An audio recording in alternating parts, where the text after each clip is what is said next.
Well folks, welcome to the latest video.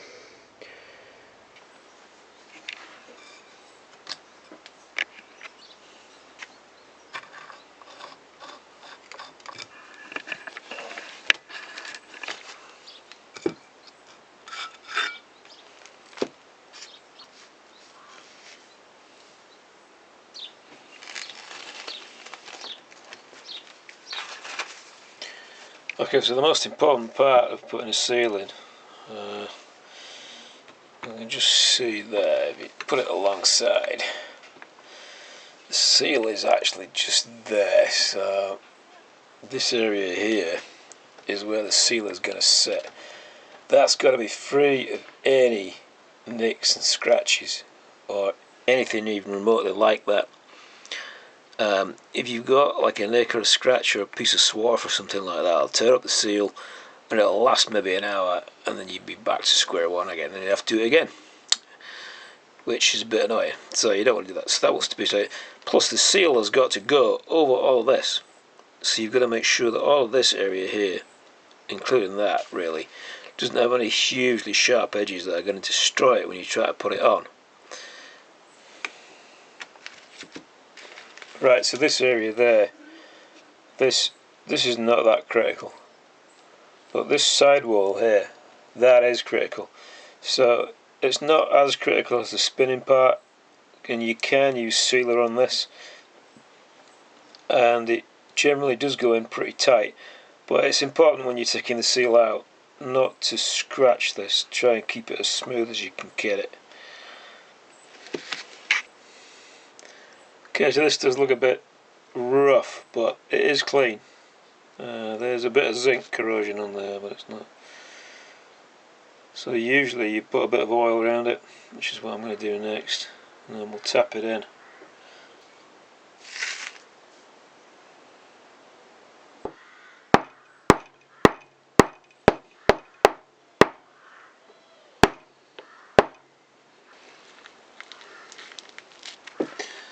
I'm going to do a quick measurement on that just to see if it's okay all the way around. I'm just going to use this thing. Now if you just look there, there was a little bit of damage there, so I've kind of filed that over a bit with some sandpaper, so hopefully that won't damage the seal when it goes on.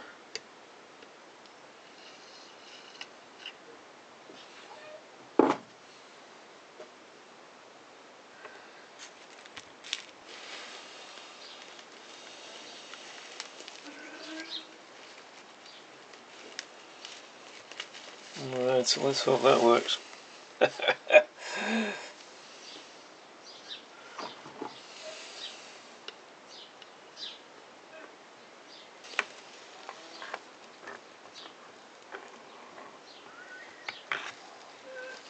So the oil seal itself is 15 and the shaft is 16, so that's about 1 millimetre of squish, so that's alright. That was kind of what was on it. So this bit of the shaft is actually slightly narrower than the seat where the oil seal sits.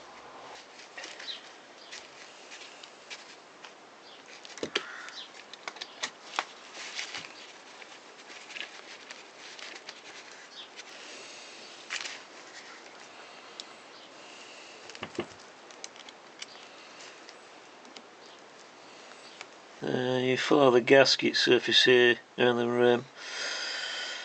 These are outside of it, and they are tapped. These ones are not, right, but these ones are tapped right down to this little band here, which is behind the oil seal, because the oil seal's about there, and that means that water can get in through that crack and also through these screw holes into this area.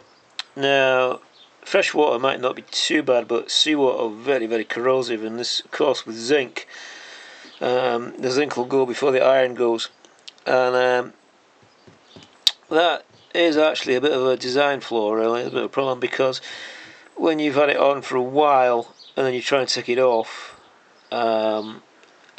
it basically, the zinc corrosion jacks up inside here, and it makes it just unbelievably tight.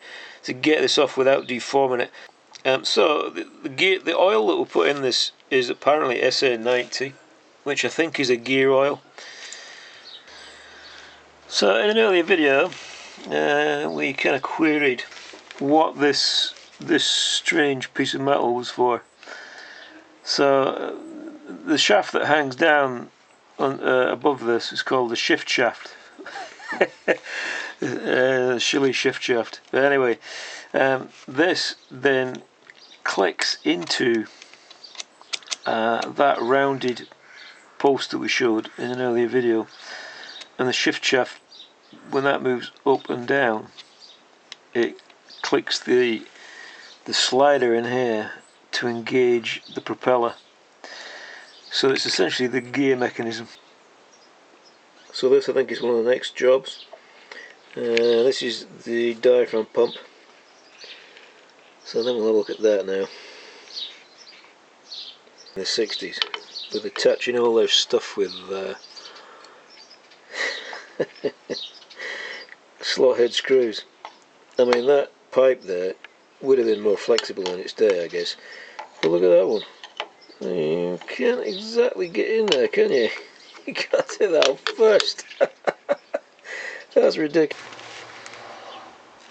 So I have this unit off, and I was expecting this to be a traditional lift pump. And you know, it kind of is, but it seems to use vacuum from the engine crankcase pulsing, I guess, to push the diaphragm up and down. And it is a diaphragm pump, as I expected. Now that feels a bit hard to me, so I have a feeling that's too far gone, and we may need to do something about that. Now this does say Bing on it, so it may not be exclusive to the Swedish motor. We may well be able to get some parts for it, I don't know. I'll see if there's a number on it somewhere. So in the base there's the filter there, and that there's the diaphragm.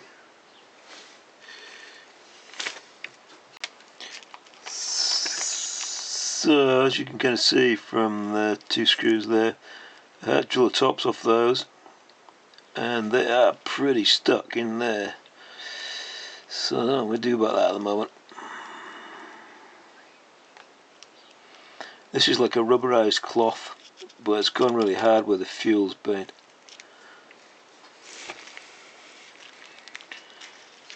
So you can see that from there, but on the side there is a Bing part number.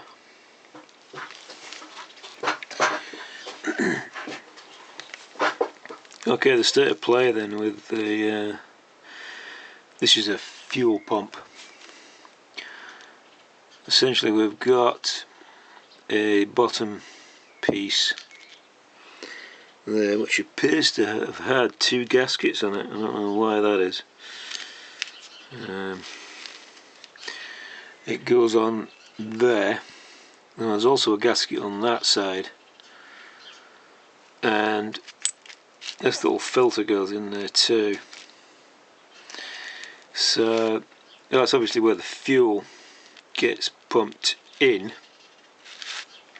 because that comes from the back of the engine, or the front of the engine, whichever way you look at it.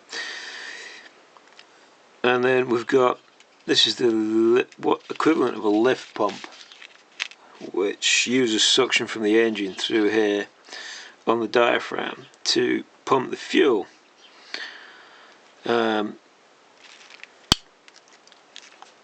We managed to take the screws out of here and noticed that the two that were really hard to get out, they were where that corrosion is. So there's obviously been something leaking in there. I don't know what that is, but they'll have to be cleaned up. That's the second gasket. I don't know why they have two. Maybe because it just tightens on a screw. So I don't really understand that. But anyway, these two, they're the screws for the casing to attach it to the engine. That's the screw for that, and you can see there's two little stubs that we drilled out. We've got a few replacements here, although they're not slot heads. I do have the odd slot head, but I don't have enough, and that's an original one there, which is in pretty poor state. I really want to put that back. And then we have the fuel connector, which is the fuel out up to the carburetor. And then this is the gasket for the top of that. So I heated that in a kettle and softened it all up, and there's no brakes in this or anything like that, and it's flattened it out a bit. There was a little bit at the edge there where it was leaking through, which is interesting. I think that if we put this on with proper sealant, it'll probably still work, because it's still pretty tough. I mean, it's like a cloth, rubberized cloth, and it's not showing any cracking or anything like that. So we'll probably just try that, and I'll also have a look on the internet and see if there's a rebuild kit for this, because we've got a part number, and it's not specifically exclusive to the Swedish engine. So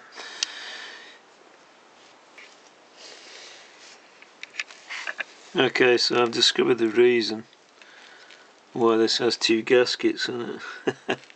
Because you got one there, that goes on there, and then that goes on there, so that's why there's two gaskets. So this area here, this is the air control. This was seized before, but now it does turn. You can see there. Oh, so we've removed the plate there, which you can see there. That's the restrictor plate, and then that just lifts off. There was a split pin just in that thing there, so we're going to take this apart and grease it all up and get rid of the sort of grungy operation.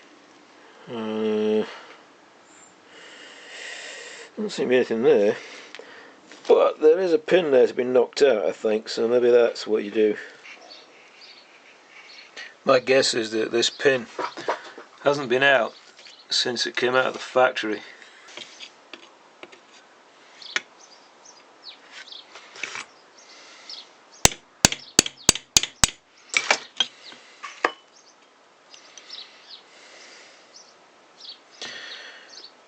So in the industry they call that a roll pin, I believe.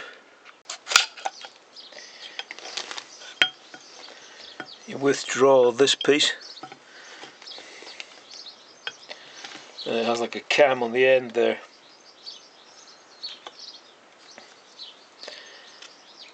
That then just comes out. It is a bit stiff, that, right enough. You can do with a bit of work.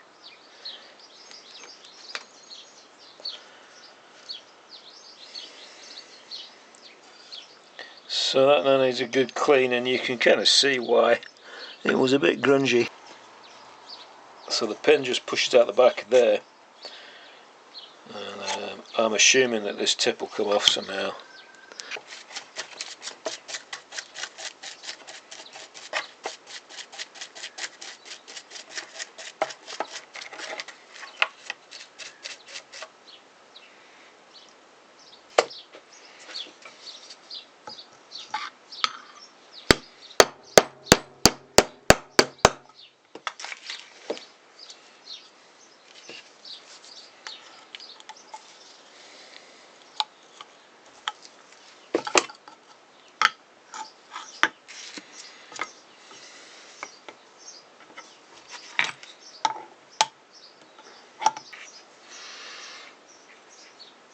Yeah, look at all the corrosion inside that. It's no wonder it felt rough. Crikey. Okay, we're about to put some of these things back on, but I just thought I would show you some of the damage. So you can see just there, this really needs a new piece on the end there. Of course you can't get them now, these were made in the 60s, so there's not much chance of that, but we've also got quite a bit of damage there, which I don't think matters that much actually, but Anyway, it's worth knowing that it's there. Okay, this is a roll pin, as that's what they call it, which this stops the end coming off. So you see that it fits in like that. Okay, so the whole piece slots in, and it's quite a tricky way to fit it, to be honest, but you can't get to that and that once it's on, so I'm going to grease it first.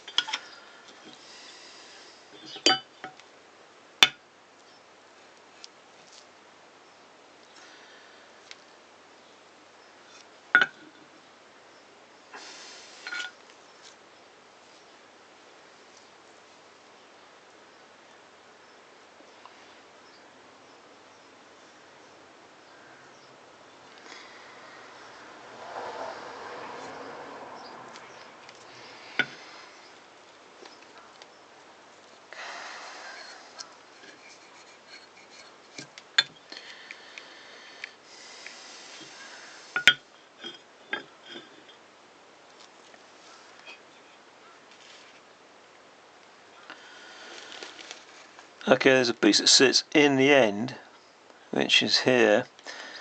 This also has to go on first before the main shaft. And there's a little nut stuck in it there, which does come out pretty easily, so you don't want to lose that. And that's actually goes in the other way, it goes in that way. And I'm also going to grease that because you can't get to that either.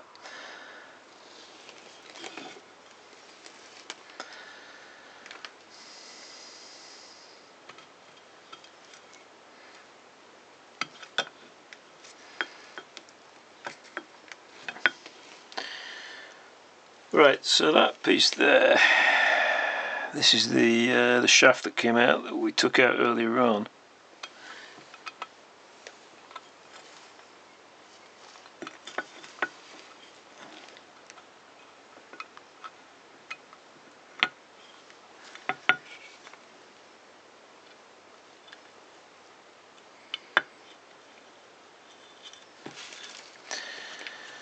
So I measured from this area here to the end, and it was adjusted at 37mm, so I know roughly where to put it back. But you can now use that to push it through. There you go. I'll probably need to put a bit more grease in there. Running.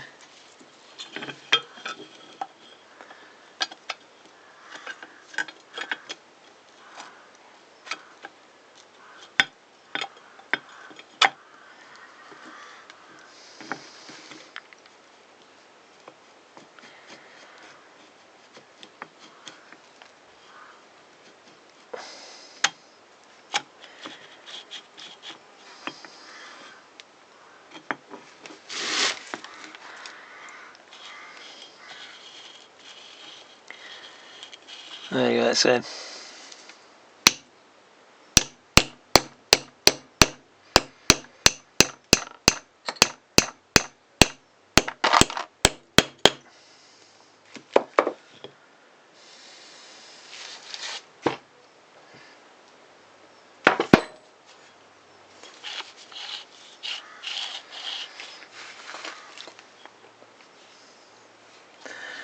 So now, instead of that grungy old thing we had before, we've got something that's running nice and smooth.